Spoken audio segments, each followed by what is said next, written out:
sebagaimana yang tertera dalam layar bahwa kita akan mengkaji kitab Sahih Bukhari, kitab yang paling valid, kitab yang paling autentik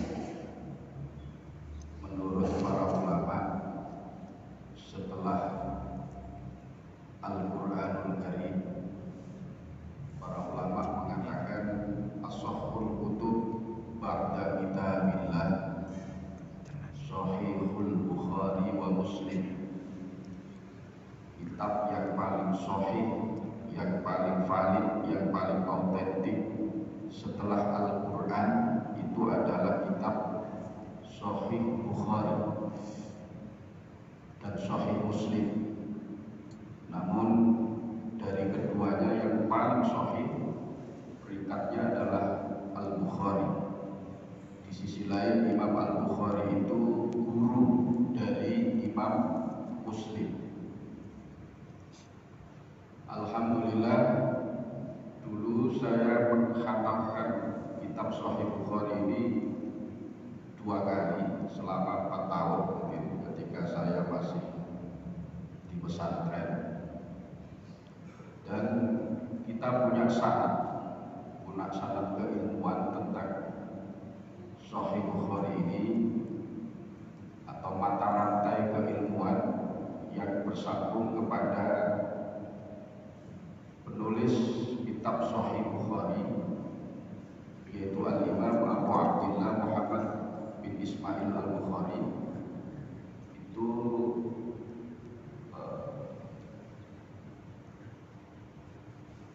ke-26 ya. Dari guru saya sampai ke Imam Bukhari itu ada 26 mata rantai. Di sini tertera, dulu saya mengajinya di Syekh Imam Ghazali Sampang juga, Kiai Haji Imam Ghazali Sampang almarhum al-Maghfurlah. Beliau mengajinya Sahih Bukhari ini kepada Kiai Sapani Curakates. Kiai Sapani langsung kepada gurunya, kepada Syekh Jawhari bin Zawawi Gendong Jember. Ini murid langsung Kiai Haji Muhammad Hashim Asy'ari Tepuir. Jadi ke Kiai Hashim Asy'ari sanad Bukhari saya cuma ada 4 peringkat. Baru kemudian Kiai Hashim Asy'ari berguru langsung ke Makkah, ke seorang ulama besar dari tanah air, dari Termas Pacitan yang menjadi guru besar di Masjidil Haram, Mahfud bin Abdullah At-Tarmasi. At-Tarmasi ini Termas itu Pacitan, Pak. Jadi ada ulama Jawa Timur yang menjadi guru besar di eranya Kiai Haji Hashim Asy'ari di Masjidil Haram. Beliau juga wafat di sana, makanya di sini disebut At-Tarmasi Al-Makki. Beliau asalnya dari Termas Pacitan, kemudian menjadi ulama besar di sana, menjadi gurunya ulama-ulama dunia. Terus kemudian beliau wafat di sana. Maka nisbat beliau At-Tarmasi Al-Makki.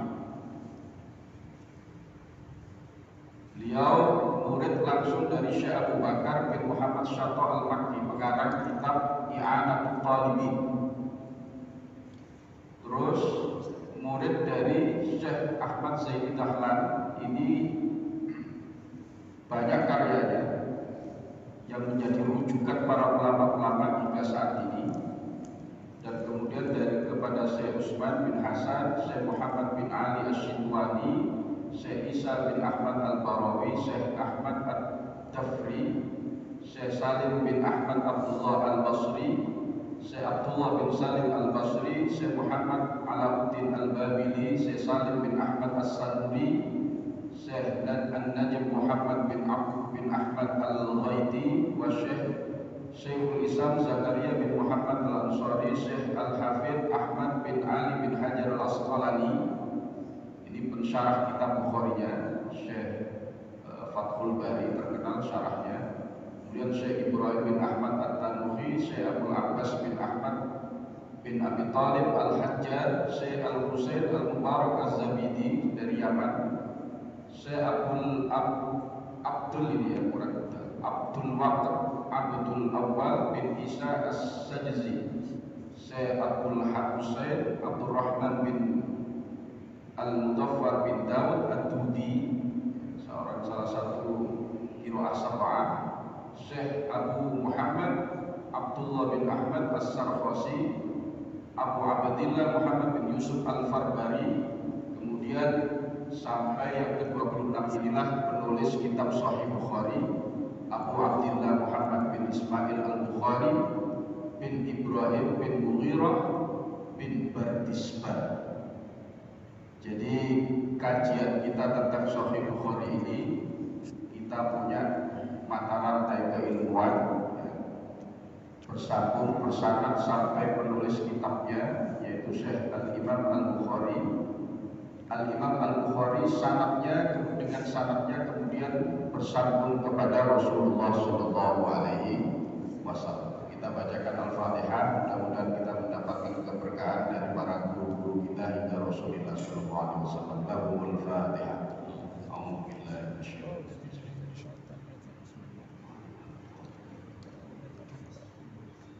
Ini sedikit hadirin terkait profil Al-Imam Al-Bukhari supaya kita mengenal beliau.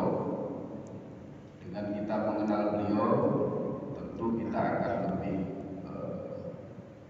antusias di dalam mempelajari kitab beliau yang sangat berkah ini. Beliau lahir di kota Bukhara, karenanya dia disebut Al-Bukhari, dinisbatkan di kota kelahirannya Al-Bukhari, yaitu di daerah Uzbekistan. Sekarang masuk dalam jajaran negara Uzbekistan, ya, siapkan tahun 194 Hijriah. Jadi beliau masih termasuk salafus shalih. Salafus shalih itu adalah ulama yang hidup 300 tahun ke atas, Pak. Termasuk 4 madhab itu termasuk salafus shalih. Makanya muncul kalau ada orang mengaku pengikut salaf, mengikuti manhaj salaf, tapi tidak mau bermadhab. Itu lucu sekali. Kenapa? Karena yang disebut salaf itu 300 tahun ke atas, dan itu adalah imam-imam madhab, termasuk Imam Bukhari. Ini ulama ahli hadis yang juga bermadhab. Beliau nanti kita akan tahu, beliau ini muridnya Asy-Syaikh Al-Khumaini. Guru beliau memang banyak, ya. Guru hadisnya saja ada 1080. Itu guru hadisnya Imam Bukhari. Jadi tidak main-main Imam Bukhari dalam mempelajari ilmu hadis, menulis kitab hadis. Itu beliau setelah berguru hadis, belum guru-guru yang lain, guru hadisnya saja ada 1080 guru, dan semuanya ahli hadis dari berbagai negara. Beliau ini berguru kepada Syekh Al-Khumaini. Syekh Al-Khumaini ini muridnya Al-Imam Asy-Syafi'i. Maka dari sisi fikihnya kita bisa memahami kalau Al-Imam Al-Bukhari ini juga mengikuti madhabnya Imam Syafi'i. Jadi beliau lahir tahun 194 Hijriah, abad kedua, ya. Abad kedua mendekati abad kedua dari tahun Hijriah. Sebelum balik beliau sudah hafal Al-Quran. Gitu ya, mulai sampai turun balik bisa hafal Al-Quran. Cuma guru Al-Falaq An-Nas kan juga Quran. Imam Al-Bukhari sudah hafal Quran sebelum balik dan sudah bisa menghafalkan 10.000 hadis Rasulullah Sallallahu Alaihi Wasallam. Jadi calon wong top. Calon wong top itu biasanya sejak kecil sudah dibimbing oleh Allah Subhanahu wa taala. Calon imamnya ulama dunia hingga akhir zaman. Makanya kitabnya beliau betul-betul menjadi rujukan, ya. Bahkan kitab paling otoritatif setelah Al-Quran. Setelah itu, setelah beliau balik, kemudian beliau berguru ke banyak ulama di Khurasan. Khurasan ini daerah meliputi Uzbekistan dan sekitarnya, termasuk Afghanistan, Tajikistan, itu termasuk wilayah-wilayah Khurasan. Itu mereka Al-Imam Al-Bukhari berguru ke berbagai ulama di sana, kemudian juga di Al-Jabal, di daerah sekitar Khurasan, kemudian Irak, berkeliling di daerah Hijaz. Hijaz ini meliputi Makkah, Madinah, Taif, Riyadh, itu termasuk bagian dari Hijaz, kemudian Mesir dan ke Syam. Jadi beliau dari Uzbek itu rihlah, yang menempuh perjalanan. Dulu transportasi tidak seperti saat ini. Itu pun rela Imam Al-Bukhari mencari ilmu dari berbagai daerah tersebut. Kalau sampai enak wis belajar hadis, kitabnya sudah ada, Al-Bukhari, tidak usah jauh-jauh ke Uzbek, cukup di Masjid Al-Amin, Pak. Dan kita juga punya syarat. Mudah-mudahan lah kita, meskipun kita tidak mengalami rihlah sebagaimana ulama-ulama terdahulu, kita dapat ilmunya para ulama-ulama terdahulu. Beliau berguru ini yang saya katakan tadi ke 1080 guru hadis. Ini belum guru yang lain. Hampir 2000 guru beliau. Dalam berguru itu hampir ada 2000 guru, tapi tidak sampai 2000. Sekitar 1700-an. Yang guru hadis saja 1080. Murid beliau lebih hebat lagi Ibnu Hibban. Makanya Syekh Ibnu Hibban itu punya kitab Sahih Ibnu Hibban. Itu berguru ke 2000 ulama lebih. Dan itu semuanya sampai selesai. Berguru ke 1080 guru ini sampai selesai. Pelajaran awal sampai akhir. Beliau kemudian setelah menuntaskan ilmunya berpindah lagi ke guru yang lain. Bukan hanya sekedar hadir satu kali di majelisnya kemudian pindah lagi, enggak. Ini sampai selesai betul. Makanya beliau benar-benar menguasai berbagai ulumul hadis dan ilat-ilatnya, penyakit-penyakitnya hadis. Makanya murid beliau yaitu Imam Muslim itu menyebut beliau tabibul muhaddisi, dokternya para ulama ahli hadis. Imam Bukhari itu paling paham, paling tahu kelemahan hadis. Ketika hadis disampaikan kepada beliau, beliau tahu celahnya hadis itu di mana. Beliau mampu menghafal 600.000 hadis, Pak. Luar biasa, di luar kepala beserta sanadnya. Terus beliau menulis Al-Jami' Shahih, kitab Sahih Bukhari ini yang akan kita kaji, itu memuat 7.275 hadis. Ini beliau tulis selama 16 tahun. Di kitab Bukhari itu yang hanya cuma 7.275 hadis itu beliau tulis sampai 16 tahun. Mengapa seperti itu? Karena 7.275 hadis ini disaring betul, diseleksi betul oleh beliau dari 600.000 hadis yang beliau kuasai. Makanya kitab Sahih Bukhari ini betul-betul hadis-hadisnya sudah terseleksi betul oleh Al-Imam Al-Bukhari, dan itu beliau melakukan penelitian selama 16 tahun. Luar biasa. Ada 4 jilid, Pak. Kitab Sahih Bukhari ini ada 4 jilid. Tidak tebal sebetulnya, tapi memuat ini 7.275 hadis. Ini sudah intisari atau sudah melalui penyeleksian secara mendalam dari 600.000 hadis yang beliau kuasai.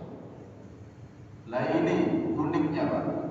Setiap beliau akan menulis satu hadis, Setiap beliau akan memasukkan satu hadis di dalam kitab Sahih Bukhari itu, beliau mandi untuk menghormat hadisnya Rasulullah SAW itu. Beliau mandi, sholat 2 rakaat, baru kemudian menulis satu hadis. Nanti kalau beliau menulis hadis lain setelah meneliti hadis itu benar-benar valid, benar-benar hadis ini autentik, baru kemudian beliau mandi, sholat 2 rakaat lagi, menulis satu hadis lagi. Bayangkan kalau 707.275 hadis dikali 2 rakaat, berarti berapa rakaat itu? 15 ribuan ya, 15 ribuan rakaat sholat sunnah. Kalau sampai terawih roto akeh didik mawon pun sambat ya. Niki Imam Al-Bukhari sampai 15.000 rakaat. Makanya kitabnya benar-benar barokah, kitab Sahih Bukhari. Para ulama besar berguru pada beliau. Beliau ulama hebat, murid-muridnya juga ulama hebat. Imam At-Tirmidzi itu murid beliau, Imam Ad-Darqutni murid beliau, Imam Muslim murid beliau. Dan banyak lagi ulama-ulama ahli hadis yang itu dilahirkan oleh Al-Imam Al-Bukhari. Beliau termasuk ulama yang mustajab doanya. Kalau berdoa memohon kepada Allah saat itu juga doanya tidak akan ditolak oleh Allah Subhanahu wa taala. Beliau meninggal di saat perjalanan di daerah Hartanak ya, setelah diusir penduduk dari kampung halamannya. Jadi akibat sebuah fitnah tahun 2256 Hijri. Jadi ketika beliau setelah keliling di berbagai negara, mengajar di berbagai negara, kemudian beliau ingin kembali ke Bukhara, ke kota kelahirannya, ke kampung halamannya. Ternyata di sana beliau kemudian populer, banyak orang-orang, banyak para ulama, bukan hanya orang awam, para ulama hadir untuk berguru kepada beliau. Ada yang iri ternyata di sana. Kemudian Al-Imam Al-Bukhari difitnah ya, sehingga orang-orang kampung di sana terhasut. Dan kemudian beliau keluar dari untuk menghindari perselisihan dengan masyarakat. Beliau mengalah keluar dari kampungnya dan kemudian di perjalanan beliau meninggal dunia. Sekali berimam Bukhari saja masih ya, biasa ada orang suka, ada orang yang tidak suka. Ini diantaranya karya-karya beliau yang sangat banyak ya. Di antaranya Al-Jami' Shahih. Jadi Sahih Bukhari itu namanya Al-Jami' Shahih, kitab Al-Jami' Shahih, cuma terkenalnya, populernya Sahih Bukhari. Ada lagi Al-Adabul Mufrad dan lain sebagainya. Baik, kita memasuki hadis pertama ini.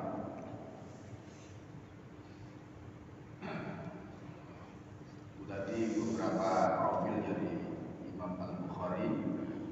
Di sini kita akan memasuki kajian kitab Sahih Bukhari. Hadis yang pertama disebutkan babun kaifa kana badul wahyi. Ada harokatnya ini. Di bab tentang bagaimanakah permulaan wahyu ila Rasulillah sallallahu alaihi wasallam, kepada Rasulullah sallallahu alaihi wasallam, wa qaulillahi jalla dzikruhu, dan membahas tentang pertama ini membahas tentang firman Allah, inna auhayna ilaika kama auhayna ila nuhin wan nabiyyina min ba'di. An-Nisa ayat 163. Ini babnya. Kemudian hadis pertamanya haddatsana Humaydi. Ini yang saya katakan tadi, telah menceritakan hadis kepada kami Al-Imam Al-Humaydi. Imam Al-Humaydi ini selain temannya Al-Imam Asy-Syafi'i, juga muridnya Al-Imam Asy-Syafi'i. Sama-sama berguru ke Imam Malik dan juga berguru ke Syekh Sufyan bin Uyainah. Makanya saya katakan tadi, Imam Bukhari itu berguru kepada muridnya Al-Imam Asy-Syafi'i, berguru fikih, ya, berguru fikih kepada Al-Imam Al-Humaydi. Al-Imam Al-Humaydi ini muridnya Al-Imam Syafi'i. Abdullah bin Zubairi, namanya Al-Humaydi adalah Abdullah bin Zubair. Dia berkata, haddatsana Sufyan, telah menceritakan kepada kami Sufyan. Sufyan di sini dimaksud adalah Sufyan bin Uyainah, ulama ahli hadis dari Makkah. Ini semasa hidupnya dengan Al-Imam Malik, guru dari Al-Imam Asy-Syafi'i. Sufyan bin Uyainah ini juga gurunya Imam Syafi'i. Haddatsana Yahya bin Sa'id Al-Ansari qala akhbarani Muhammad bin Ibrahim At-Taimi annahu sami'a Al-Qamah bin Waqqas Al-Laitsi yaqulu, ya, Al-Qamah bin Waqqas Al-Laitsi berkata, sami'tu Umar bin Al-Khattab radhiyallahu anhu, saya mendengar Umar bin Khattab radhiyallahu anhu alal mimbari, beliau berkhutbah di atas mimbar. Qala, Umar berkata, sami'tu Rasulullah sallallahu alaihi wasallam, saya mendengar langsung Rasulullah sallallahu alaihi wasallam. Jadi kita masuk hadis pertama ini. Dalam hadis Bukhari ini dimulai dari bab niat. Rasulullah sallallahu alaihi wasallam bersabda, innamal a'malu binniyat, sesungguhnya sahnya amal itu, beberapa amal itu adalah dengan niat. Di sini kalimatnya jamak taksir al-amal, terus kemudian di niatnya juga menggunakan jamak muannats salim. Ini menunjukkan bahwa niat apapun itu, amal apapun itu tidak akan sah kalau tidak ada niat. Maka niat itu menjadi rukun hadirin dalam semua aspek ibadah, mulai thaharah wudu, tayamum, mandi besar, mandi wajib, sholat, puasa, zakat, dan seterusnya. Itu menjadi bagian rukun yang tidak boleh ditinggalkan. Wa innama likulli imri'in ma nawa, dan sesungguhnya bagi seseorang adalah apa yang dia niatkan. Di sini para ulama, sebagaimana dijelaskan dalam kitab syarahnya kitab Bukhari ini, namanya kitab Fathul Bari. Itu dijelaskan bahwa dengan kalimat hadis ini menunjukkan bahwa pahala suatu amal itu juga ditentukan oleh niatnya.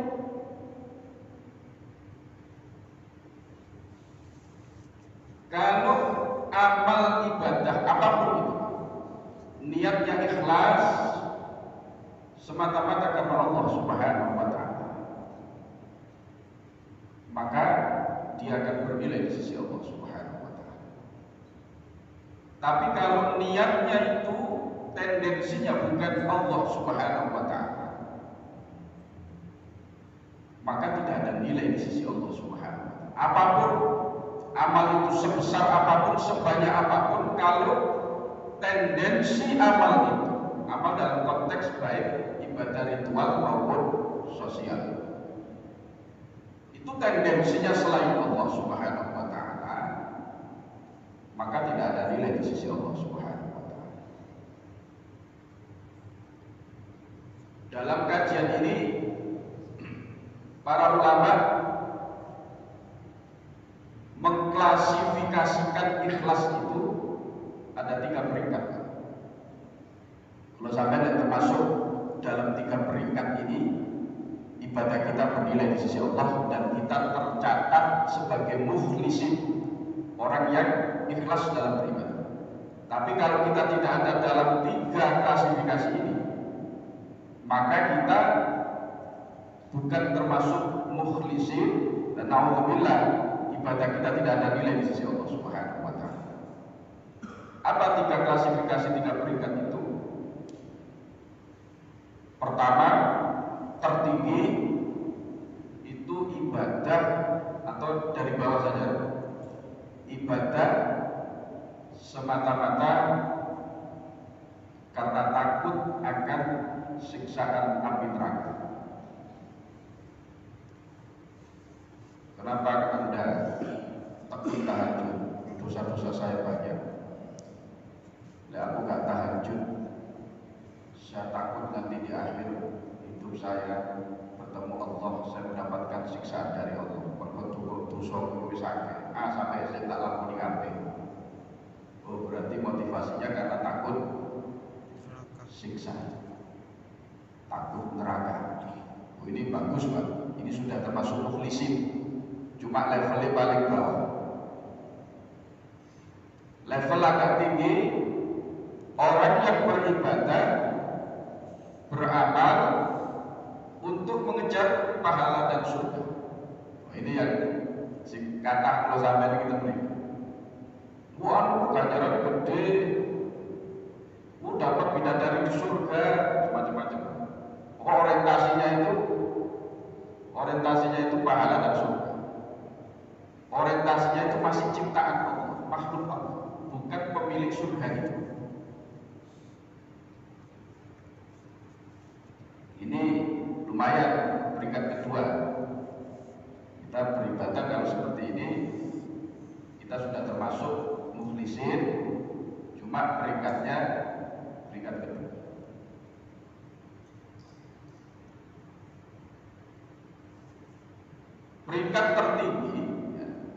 Peringkat tertinggi itu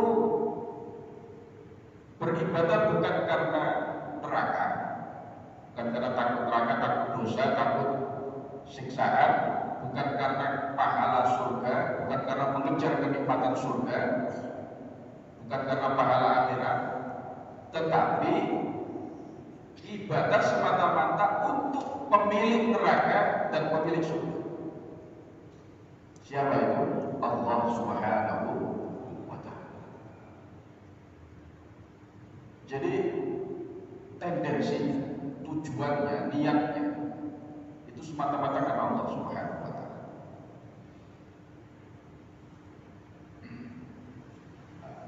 Niat ini kalau kita kita narasikan, bisa jadi niat karena mencari ridho Allah, niat karena semata-mata memenuhi perintah Allah, niat karena semata-mata mensyukuri nikmat Allah.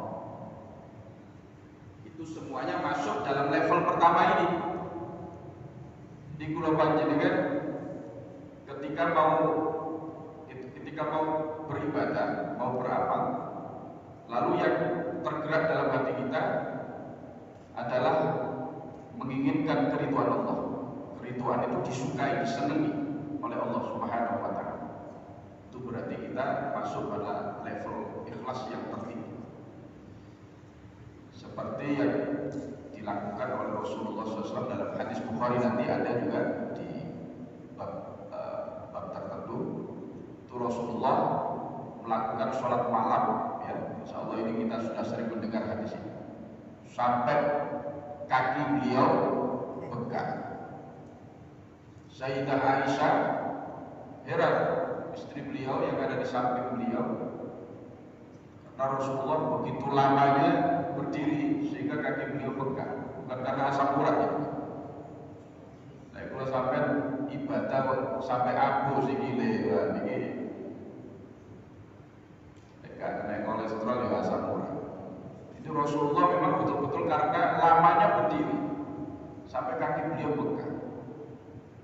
Sayyidah Aisyah, istri beliau bertanya, ya Rasulullah, bukankah engkau sudah diampuni dosa-dosamu yang telah lalu dan yang akan datang? Mengapa engkau beribadah sampai sedemikian rupa? Apa jawaban Rasulullah? Afala akunu abdan syakur. Tidakkah aku ini ingin menjadi hamba Allah yang senantiasa bersyukur? Nah, ini konteks syukur itu adalah bagian dari niat semata-mata karena Allah. Ini ikhlas tertinggi, Pak. syukur, niat bersyukur atas nikmat-nikmat yang dikaruniakan Allah, mencari ridho Allah, semata-mata memenuhi perintah Allah, itu level tertinggi. Makanya kalau sampai sholat berjamaah, ya, berdiri, berjajar, bersaf-saf dengan energi yang sama, durasi waktu yang sama, tapi nilainya tidak sama di sisi Allah Subhanahu wa Ta'ala. Tinggal apa yang menggerakkan kita ke masjid ini tadi, yang menggerakkan kita sholat berjamaah, yang menggerakkan kita hadir di majelis ilmu itu apa? Kalau yang menggerakkan kita, yang memotivasi kita itu karena takut neraka, yang sebagian lagi karena mengejar pahala, yang sebagian lagi karena memang mengharap ridho Allah Subhanahu wa Ta'ala, maka nilainya tidak sama di sisi Allah Subhanahu wa Ta'ala. Podo kali lari ujian sekolah ini, lari ujian sekolah, bayar podo, masuknya jamnya sama, durasi waktunya sama, sinaune podo, kesele podo, mikire podo, tapi begitu nilai keluar hasilnya tidak sama, tergantung kompetensi masing-masing. Kompetensi kita di dalam beribadah itu terletak pada motivasi kita di dalam melaksanakan perintah Allah Subhanahu wa Ta'ala.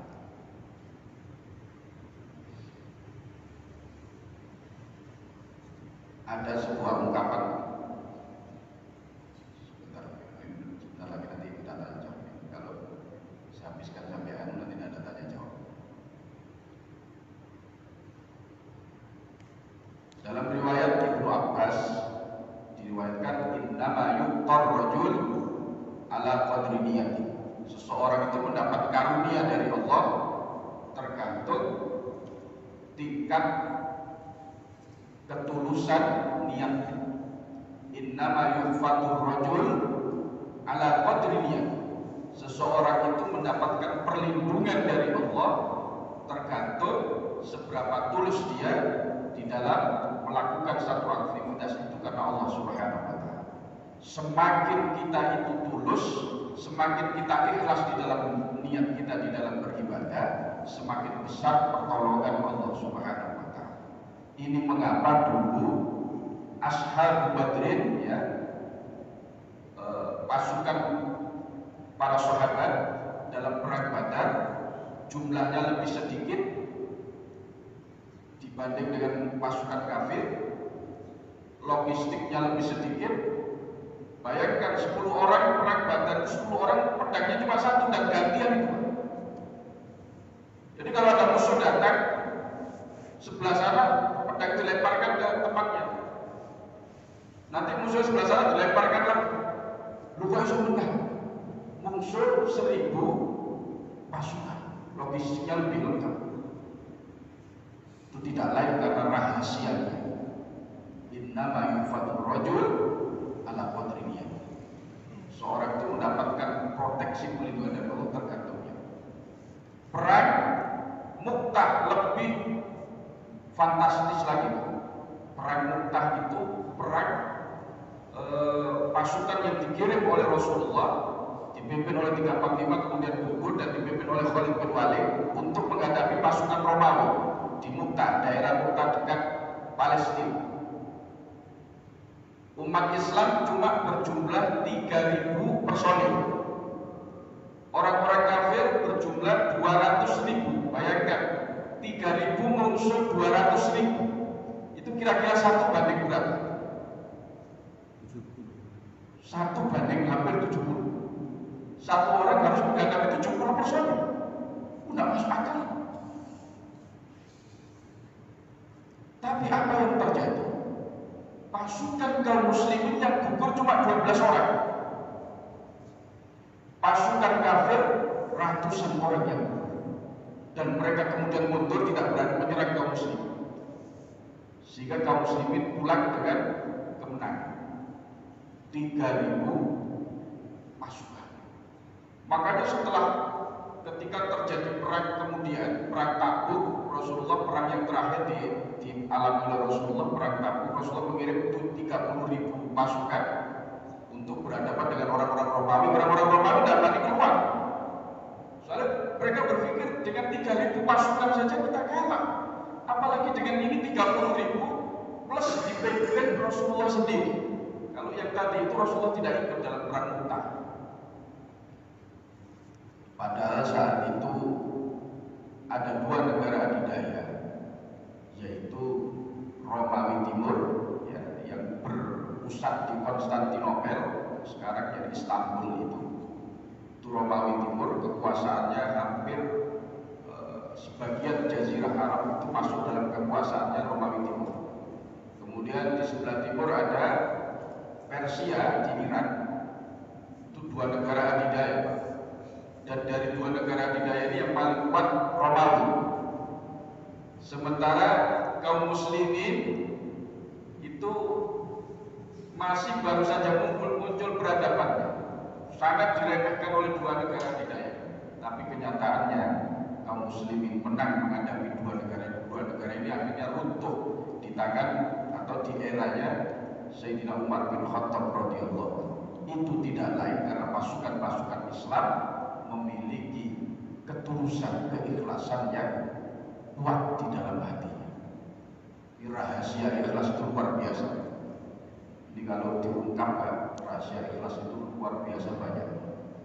Termasuk ikhlas ini adalah salah satu amalan yang malaikat tidak bisa melihat, setan juga tidak bisa melihat. Makanya di dalam Quran, setan itu ketika bersumpah kepada Allah, lalu yandahu ajma'in illa ibadaka minhumul mukhlasin. Ya Allah, aku sesatkan seluruh anak Adam itu kecuali mereka-mereka yang ikhlas. Maka orang yang memiliki keikhlasan tidak akan mampu disesatkan oleh setan. Nah, tadi ada 3 peringkat tadi itu, keikhlasan tadi. Kemudian saya lanjutkan sedikit. Faman kana hijratu ila dunya yusibuha, barang siapa yang tujuan dalam beramalnya, beribadahnya semata-mata atau hijrahnya semata-mata untuk mencari duniawi, maka dia akan mendapatkan duniawi itu tetapi tidak mendapatkan keridhaan Allah Subhanahu wa taala. Au ila mura'atin yaqifuha, atau kalau seseorang itu berniat untuk mencari kebahagiaan melalui seorang wanita dalam beribadah atau dalam beramalnya, tujuannya adalah seorang wanita, maka ya wanita itu yang dia akan dapatkan, tetapi tidak keridhaan Allah Subhanahu wa taala. Fa hijratuhu ila ma hajara ilaihi, maka hijrahnya seseorang atau amal perbuatannya seseorang itu tergantung apa yang menjadi tujuan. Ini hadirin hadis pertama dari kitab Sahih Bukhari. Insyaallah kita akan melanjutkan pada hadis-hadis berikutnya pada pertemuan selanjutnya. Ada sedikit waktu ini sembari menunggu waktu isya. Monggo kalau ada yang perlu ditanyakan, kalau bisa saya jawab sekarang, kalau tidak ya PR Pak. Insyaallah pertemuan yang akan datang akan saya jawab. Baik terkait dengan tema ini atau mungkin hal-hal lain. Monggo saya persilakan. Oke, monggo. Terima kasih Pak atas kesempatannya. Pertanyaan saya berkaitan dengan 3 level.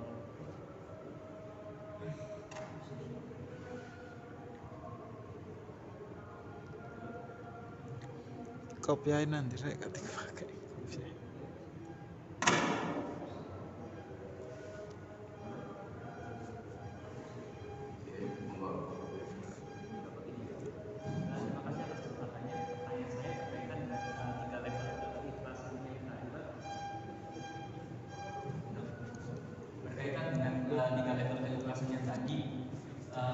Saya pernah ngobrol sama teman saya dan dia mungkin pada salah satu ayat Al-Quran, Inna sholata tanha 'anil fahsya'i wal munkar, dan itu yang dia jadikan niatan untuk sholatnya. Jadi dia itu terkesan ya sholat biar terhindarlah dari perbuatan munkar dan fahsya. Itu kira-kira kalau masalah seperti itu masuk ke kategori yang berapa? Terima kasih. Ya, sholat untuk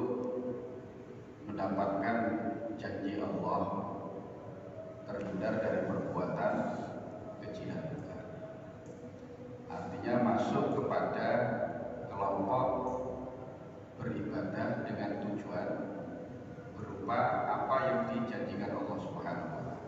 Janji Allah itu ada dua. Ada janji yang diberikan di dunia, ada janji yang diberikan di akhirat. Dan itu identik sudah. Nah ini kalau melihat tujuan ini masuk pada level yang kedua. Karena pada level yang kedua itu orientasi ibadahnya itu adalah apa yang dijanjikan Allah berupa pahala, balasan dari Allah, baik balasan akhirat ataupun balasan dunia. Termasuk terhindar dari perbuatan keji dan munkar itu dalam konteks sholat. Sebetulnya meskipun tanpa diniatkan itu sudah ikut. Jadi kalau kita niat untuk meraih ridho Allah, ya, itu yang level yang paling bawah, selamat dari ancaman neraka dan dosa, siksaan Allah, mendapatkan apa yang dijanjikan Allah, sudah ikut, Pak, sudah masuk. Kenapa? Kalau Allah itu sudah ridho, sudah barang tentu tidak mungkin kita dimasukkan neraka. Kalau Allah sudah cinta, sudah ridho dengan kita. Kalau Allah sudah ridho, pasti apa yang dijanjikan itu akan diberikan kepada kita semua.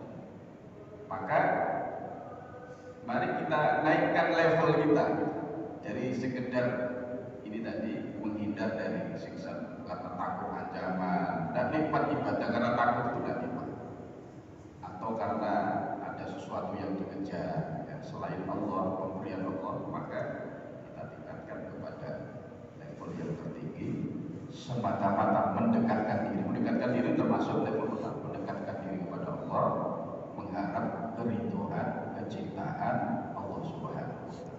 Jadi tadi itu masuk level kedua. Masih ada monggo yang lain, hadirin, waktunya hemat-hemat. Assalamualaikum warahmatullahi wabarakatuh. Ustaz, adakah dalam satu perkara, ya misalnya sholat taraweh, ya itu ada dua hadis, ya misalnya menerangkan 2-3 rakaat, kemudian ada hadis lain yang menerangkan 8 rakaat. Nah itu memang benar ada atau salah penafsiran dalam hadis tersebut? Demikian Ustaz. Ya, maksudnya dari hadis. Langsung saja terkait dengan sholat tarawih, ya, itu memang hadisnya di Bukhari itu Rasulullah sholat tarawih itu cuma 3 malam, tidak setiap malam. Mengapa? Karena Rasulullah takut dianggap wajib nanti oleh umatnya. Karena dalam tataran kajian hukum Islam, ketika sesuatu itu selalu dilakukan oleh Rasulullah dan tidak pernah ditinggalkan, maka itu nanti akan membuahkan perspektif wajib dalam hukum. Nah Rasulullah tidak mau seperti itu, memberatkan kepada umatnya, sehingga Rasulullah terawihnya cuma 3 malam. Itu yang pertama. Yang kedua, rakaat yang dilakukan oleh Rasulullah itu tidak disebutkan dalam hadis berapa rakaat. Rakaat tarawih yang dilakukan oleh Rasulullah itu tidak ada dalam redaksi hadis Rasulullah melakukan sekian rakaat. Sehingga para ulama kemudian merujuk kepada para sahabat Nabi. Kenapa? Karena para sahabatlah yang paling tahu apa yang dilakukan oleh Rasulullah Shallallahu Alaihi Wasallam. Ternyata setelah ditelisik di masa Abu Bakar, para sahabat tidak melakukan tarawih secara berjamaah, sendiri-sendiri. Dan tarawihnya juga di masjid tapi sendiri-sendiri. Baru ketika di eranya Sayyidina Umar itu kemudian menyatukan sahabat untuk melakukan sholat tarawih secara berjamaah, diimami oleh Ubay bin Ka'ab, salah seorang sahabat yang ahli Quran. Ternyata kemudian Sayyidina Umar menetapkan sholat tarawih itu 20 rakaat, dan itu disepakati oleh seluruh sahabat yang ada pada saat itu. Seluruh sahabat ikut berjamaah, ikut sholat, sehingga hal ini kemudian menurut para ulama termasuk ijma' sukuti, ya, ijma' atau konsensus para sahabat terkait dengan jumlah rakaat. Rasulullah tidak di dalam hadis Rasul tidak sebutkan berapa rakaat, maka secara mayoritas para ulama ini melaksanakan sholat 2 rakaat mulai dari eranya Sayyidina Umar itu sampai saat ini mayoritas. Tapi ada yang berbeda dengan itu. Kenapa? Karena memang di hadisnya itu tidak menyebutkan jumlah rakaat. Maka penduduk Madinah itu rakaatnya, jumlah rakaatnya malah 36 rakaat. Penduduk Madinah di eranya Umar bin Abdul Aziz itu kalau tarawih 36 rakaat. Kenapa? Karena masyarakat Madinah iri dengan masyarakat Mekah. Masyarakat Mekah itu ketika tarawih sudah dapat 4 rakaat, mereka tawaf. Mereka yang tidak mau kalah, masyarakat Madinah sudah kita tambahin saja. Kalau mereka tawaf berarti kita menambahi 2 rakaat sehingga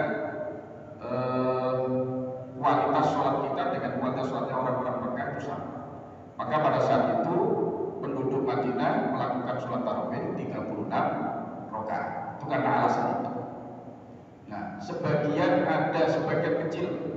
kecil ada yang melakukan sholat tarawih itu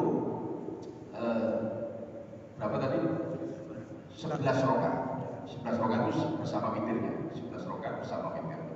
Itu karena merujuk kepada hadisnya Sayyidah Aisyah. Tapi kalau ini ditimbang-timbang, dalilnya ini masih lebih kuat yang 20. Kenapa? Yang 8 rakaat itu ternyata itu hadisnya sholat witir. Dalam kitab Bukhari nanti kita akan jumpai bahwa hadis yang 11 rakaat itu masuk pada bab sholat witir.